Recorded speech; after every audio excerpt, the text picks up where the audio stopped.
My name is Nikki Burdine. I'm a television journalist and I have Tourette.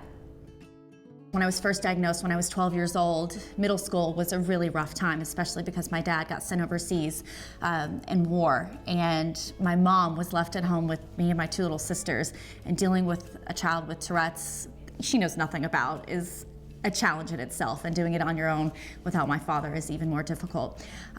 Bullying at a point when I was in middle school was of course a problem, but I was very, very blessed to have a very tight-knit group of friends who supported me.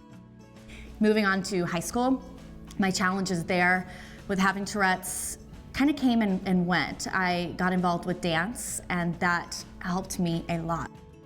The really most difficult part for me with Tourette's was when I left my comfortable environment of my hometown and my family, and I went to college. The change jarred something in me, and my medications were all messed up, and things got really bad. My mom came, she took care of me, she took me to the doctor, changed some medications, and unfortunately the doctor just kept adding more and more and more meds. And at one point, my freshman year of college, I was on 20 meds twice a day. I gained 30 pounds in a month, and the freshman 15, forget about that, it was 30 pounds. It was a nightmare for any college student, but especially for a girl and especially for someone like myself who was dealing with all of these other things. Thankfully, my mother, special education teacher, said, "This isn't right. This is not my bubbly daughter. I don't know who this person is, but this is not her." She came in and sat with me and talked to me and told me that something needed to change, whether it be my medication or pulling me out of school. I was stubborn. I said, "No, I'm not going to drop out of school. I'm going to do this," and I stayed. Things continued to get worse. My depression kicked in. I became suicidal, and my roommates called my mom again. She said, "You got to get up here. You got to sit with Nikki."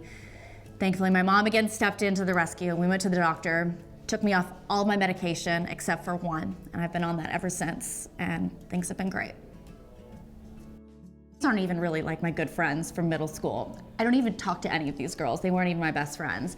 But if you see my face right here, I'm going like this and making this really awful face. And that was one of my tics when I was in middle school.